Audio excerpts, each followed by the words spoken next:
Hi, welcome to the Rewind the Timeline podcast, brought to you by thetimelinemachine.com. I am your host, the Timeline King.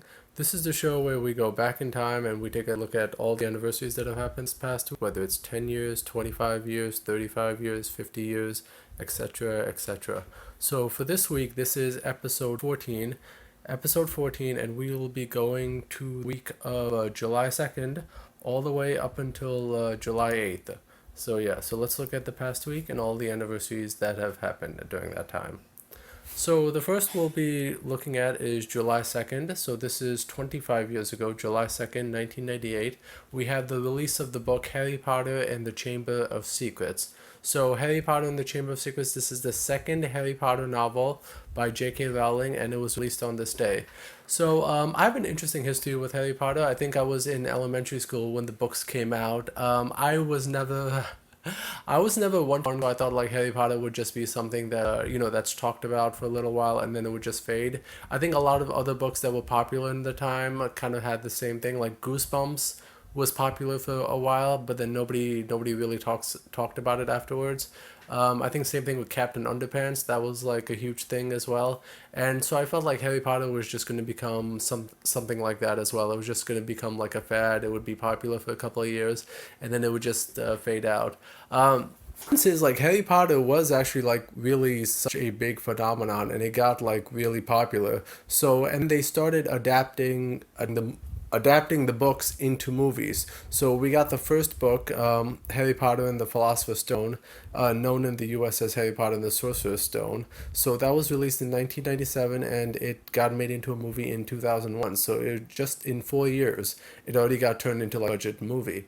So in 4 years, and then these books were coming one after the other. So suddenly the franchise was just too big for me to ignore. So I felt like, okay, I gotta suck it up. I gotta eventually sit down, read everything. So I think probably before the seventh book was published was when I sat down, read everything, and I gotta say I cannot believe I did not pick up these books sooner. These books are awesome.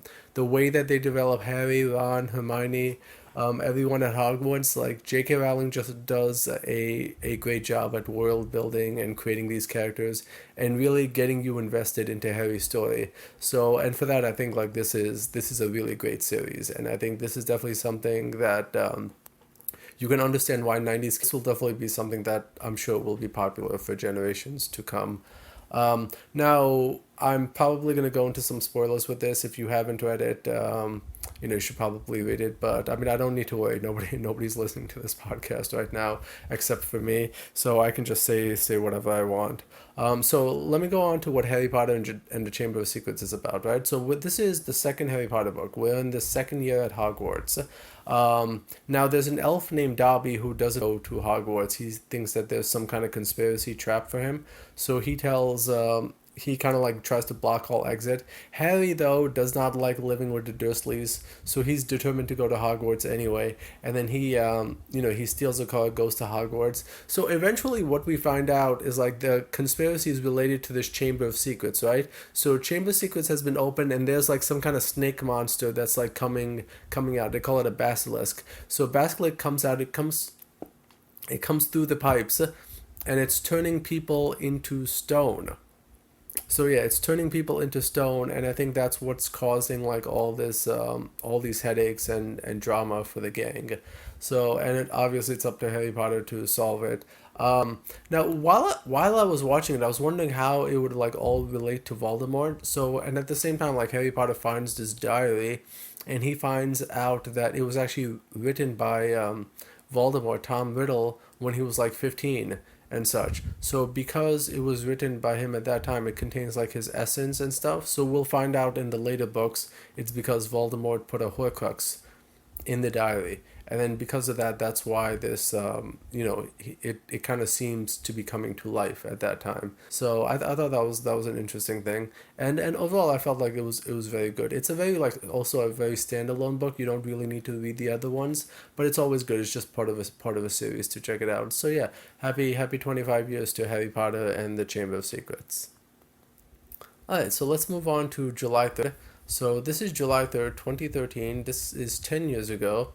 So we had the release of a couple of movies. We had Despicable Me 2, 2013, and we had Harry Potter and the Chamber of Secrets. So Despicable Me 2 was released in 2013, and it was released in 2013. So Harry Potter and the Chamber of Secrets was released in 2013. So Okay, so and we had the Lone Ranger. So I haven't seen any of the Despicable movies, so I can't really talk about that. I've heard that they're good. So Despicable Me Too apparently is like Universal's most profitable movie.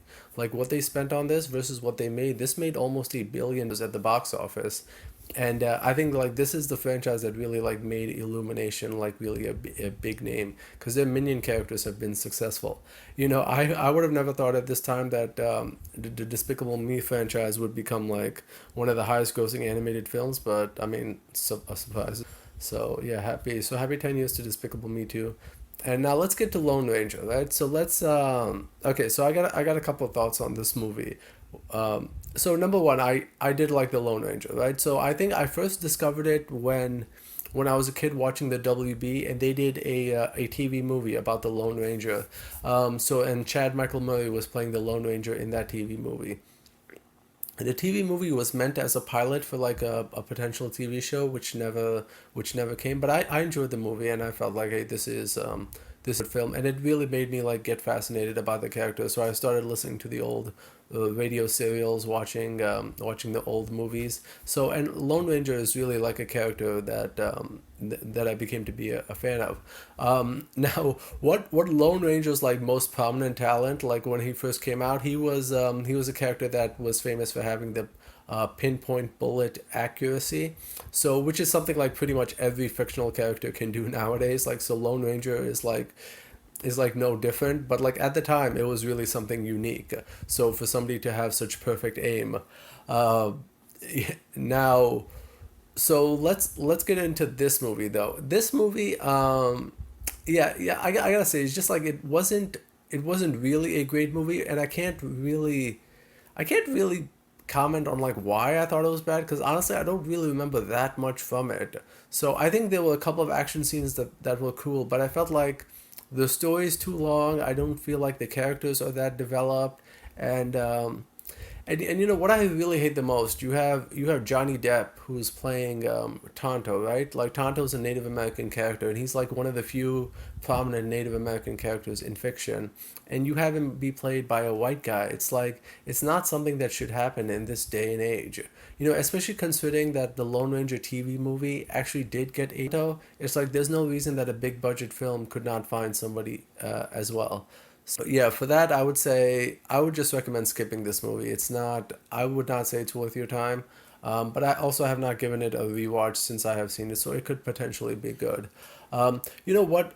Interesting thing about this movie. So there was while this movie was made by Disney, right? So Disney also owns ABC, and ABC made The Bachelorette, so which is a TV show, right? A dating TV show, and out of all shows to get a tie into the Lone Ranger, The Bachelorette had an episode where the girl, the main lead, I think it was Desiree, right? So she was taking the guys out on a date, and they met the stunt team of the Lone Ranger movie. So that was like a clever way of like promoting the movie. So it's yeah, I was very surprised when I like binge watched that Bachelorette season to see that they were doing a Lone Ranger promotion.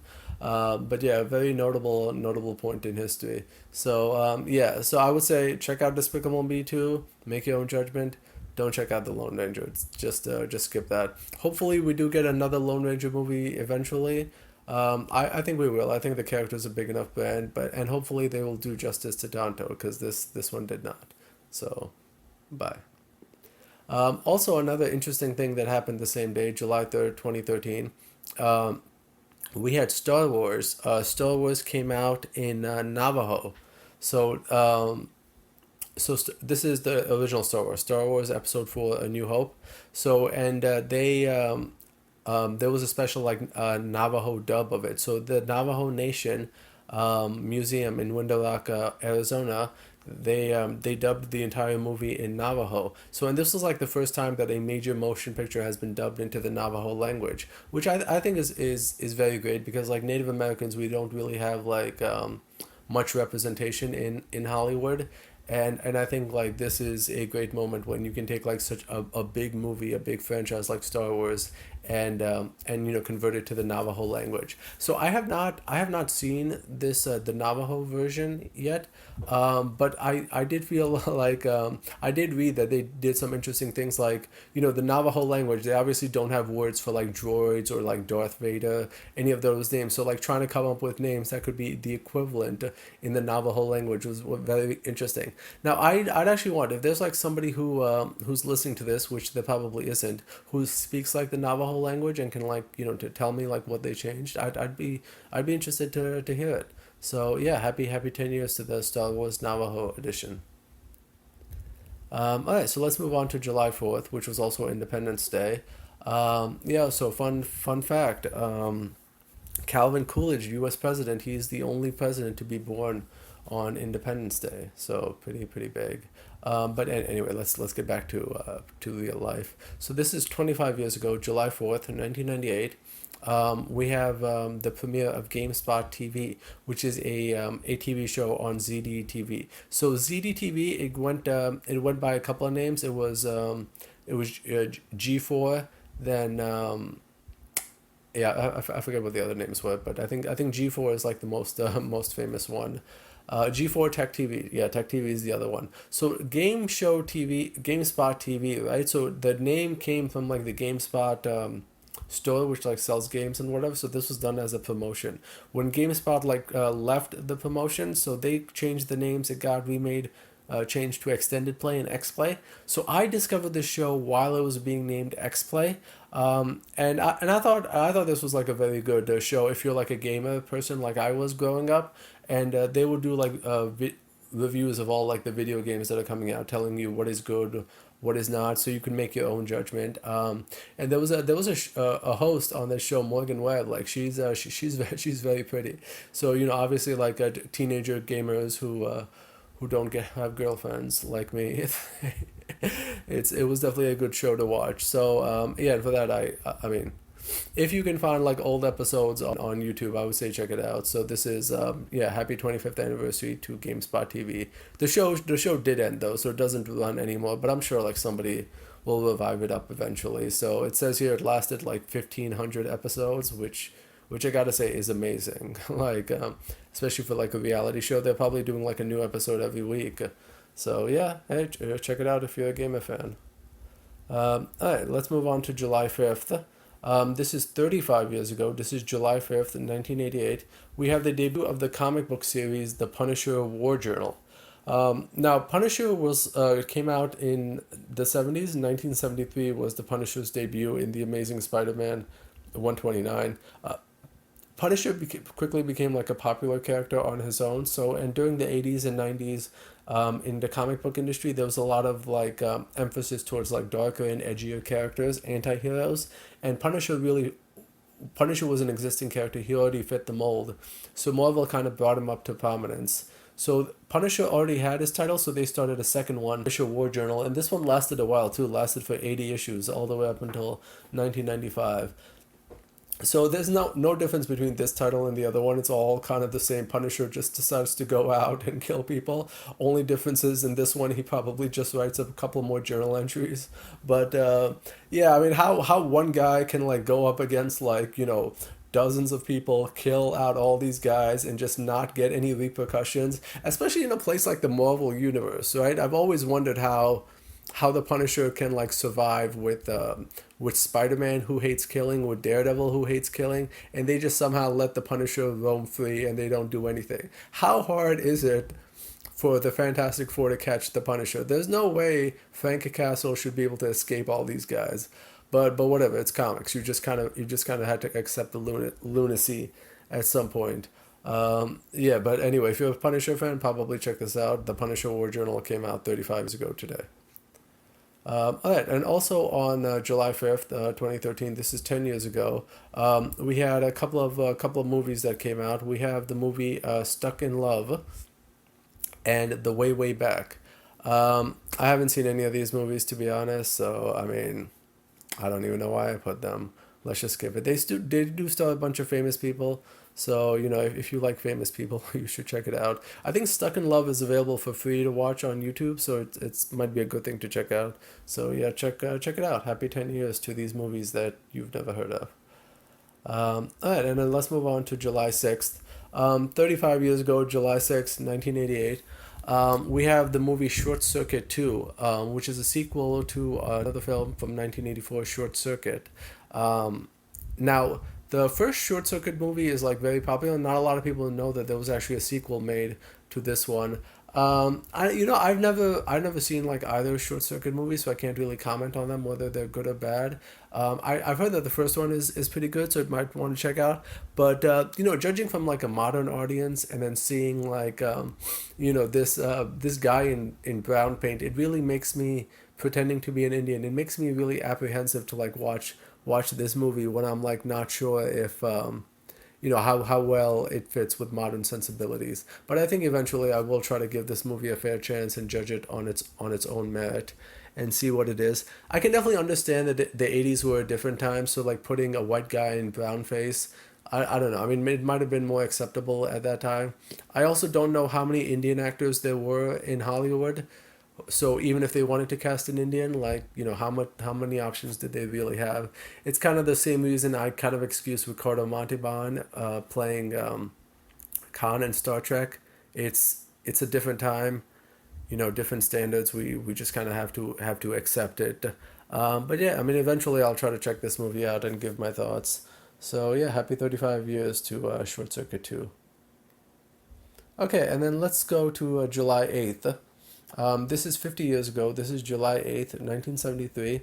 We have the birthday of actress Kathleen Robertson. So she just turned 50, July 8th.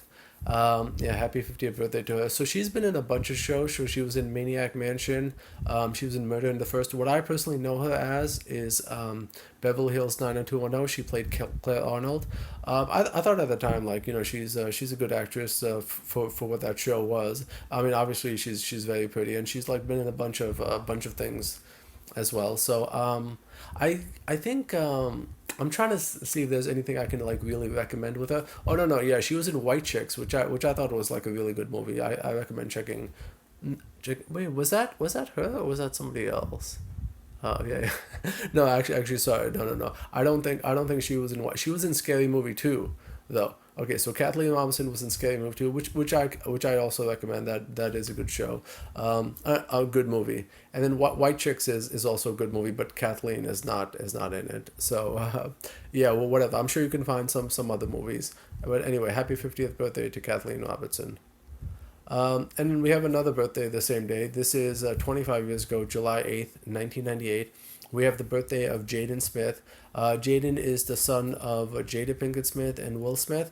So yeah, and he's been in a bunch of movies himself. He's been in The Pursuit of Happiness. He was in the Karate Kid remake. He was in After Earth.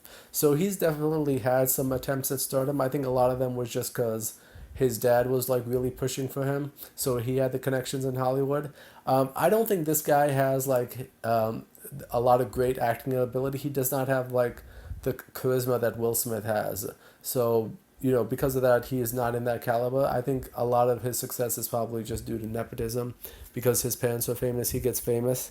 Uh, I know that there is some story between like him and Jada. Like Jada cheated. Yeah, Jada slept with Jaden's like best friend or something like that.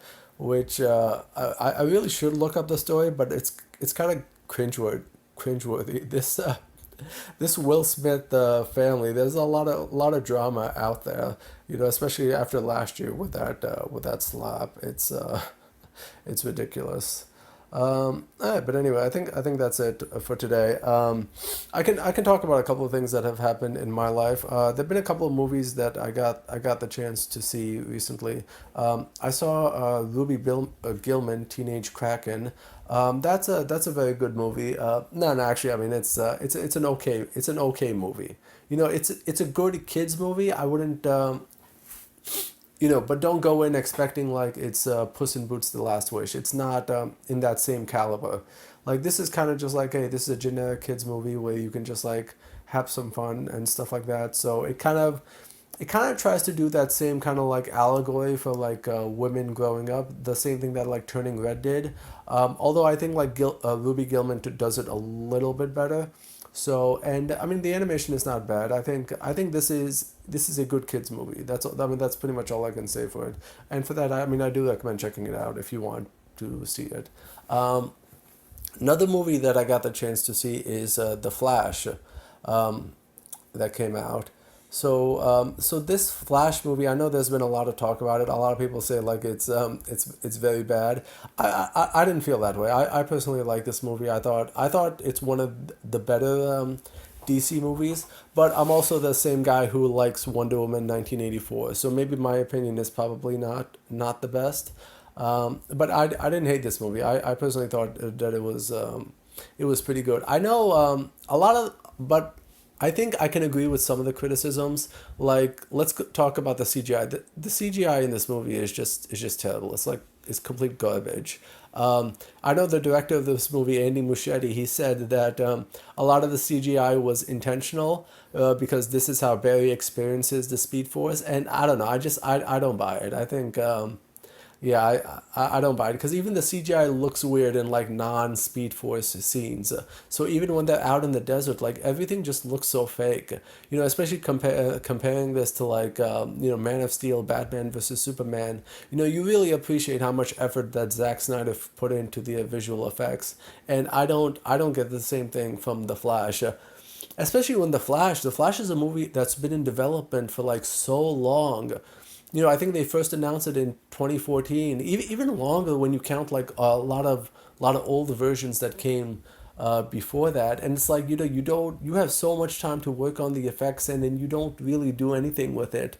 So it's yeah, yeah, I can't defend the CGI in this one. See, and okay, and let's get into another one. Michael Keaton is, I think he's great as Batman. It was a joy to see him back on the big screen in a movie, like fighting out bad guys. Like we get a lot of Michael Keaton action that like that like it would have been impossible to do in like the 80s and 90s when Batman and Batman Returns came out. So we actually see that like, oh, Keaton, even though he's probably like 70 at this time, he can still like fight and take out all these guys.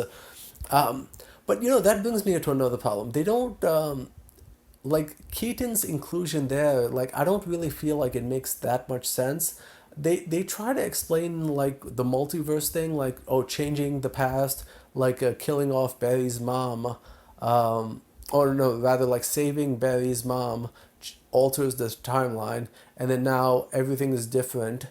That because his mom survived, Zod comes earlier to attack Earth, and yeah, Zod comes earlier to attack Earth, and Michael Keaton is Batman. But like I don't know. It's just like that part doesn't make sense to me. And Aquaman apparently is never born, so it's like they don't do a good job of explaining like how that one change can change everything else, but then some things still end up being the same. I don't understand that. But I mean I do feel like the movie does make good use of Keaton, but in essence, like it didn't need to be Keaton's Batman. It could have really been like any other Batman, and it would have still been the same story. So I know like this is loosely based on the Flashpoint comic, and that one had Bruce Wayne's dad, Thomas Wayne, be the one who was Batman in that universe. And I mean, I would have preferred that. I would have just preferred, building on like the already established like DCEU continuity instead of like just doing something random like Keaton's Batman coming up. I like the person. I like Supergirl in this. I thought she was very good, but they don't really like develop her character that much, which again just goes to show like, okay, why include her if you're not going to do much with it? It really felt like you could have just built it off of the established DC universe. So it's yeah, that those parts are a shame, and there's a lot of parts in the movie where like Ezra Miller, I kind of feel like so in the movie he goes to this alternate universe, right, and then he sees this other Flash there, And then so there's a lot of back and forth between like the old Barry and the young Barry, and the young Barry is just like annoying, and it's just very hard to put up with him in like certain scenes. Yeah, those are the parts where I didn't feel the movie worked that well. And let's get into the end. So I'm gonna spoil this for you. So we find out that the younger Barry is actually the villain, right? So at the end they're fighting Zod, right? So they keep fighting and then they keep losing, and then the young Barry is just determined to like keep going back in time and then try to fix it as much as possible. And old Barry's like, no, no, there's nothing we can do. I have to go back. I have to let my mom die. Now that another part I really didn't get, because we only see them like try to go back in time twice, right? And then it's like, why does old Barry just give up after two times? Like young Barry feels more like a genuine hero because he's going back in time as many times as possible to try to prevent this death that he knows could potentially be his fault. And yeah, and I mean he's doing the right thing because like he needs to go back. So, but we're supposed to see him as the villain, and I just don't buy. I feel like they should have fleshed it out a little bit better. But I was personally surprised though. I thought that was a good reveal, revealing that younger Barry was the bad guy. I didn't expect that. As some people who've seen the CW Flash say that like that show did the same thing. But I mean, since I never saw that show, like it wasn't like a non-reveal for me. And let's talk about the end. So Barry decides he's gonna let his mom die, right? But in the original timeline, his father was believed to be the one who killed his mom, and Flash was trying to like find evidence. He finds a security camera footage from that night that reveals that his dad was there, but since his dad never looks up, he didn't see the face, so he just like changes things. He just changes things up so that like, oh, his dad shows the face. So his mom still dies, but his dad doesn't get convicted now. And then we find out that George Clooney is Batman. It's like, again, there's just a lot of stuff that doesn't make sense, and I don't really know what's gonna happen with the DC universe like moving forward. Because Blue Beetle is scheduled to come out, and then we have Aquaman and the Lost Kingdom that's also going to come out. But how exactly are they going to tie in to this continuity? I know James Gunn is planning on rebooting the universe, but is this the start of the reboot, or is another movie? Like honestly, I don't really think that he even knows. I just feel like they're just waiting to see what the box office is, because otherwise, if the movie is successful, they'll incorporate it. If not, they'll just let it go. I think Blue Beetle, if it makes a lot of money, then they'll be like, oh, hey, this is the first start of the James Gunn universe. If it bombs, it'll be like, oh, this is part of the old DC universe. I think the same thing with Aquaman and the Lost Kingdom, right? So Aquaman in The Flash appears in the post-credits scene. So, and he's, which might be meant to lead into the Aquaman and the Lost Kingdom. I don't know. But I think James Wan will just end up not ignoring whatever happens here and just end up tying it in directly to the first Aquaman. There's a rumor that Ben Affleck is supposed to have a cameo in the Lost Kingdom, but I don't know. We'll see what happens. We'll see what happens. A lot of what's going to happen with the DC universe is just wait and see, and then depending on how well these films do, we can we can have some kind of like idea of what happens or what doesn't happen with this universe. Also, one other interesting thing I should say about the Flash movie is that it ties this one ties into the Zack Snyder Justice League cut. So whereas like all the previous movies, they've used the Joss Whedon version, so this one uses the Zack Snyder version. So I think you can kind of just ignore all the middle movies, and then you can just watch like Man of Steel, Batman vs Superman, Zack Snyder's Justice League, and just go straight into the Flash. Because it doesn't really follow the continuity of everything else. So yeah. Those are my thoughts. Those are what's happened this week, and yeah, and yeah. Anyway, hope everybody had a great Fourth of July holiday, and yeah, we'll see you next week, and remember, keep rewinding the timeline. Okay, bye.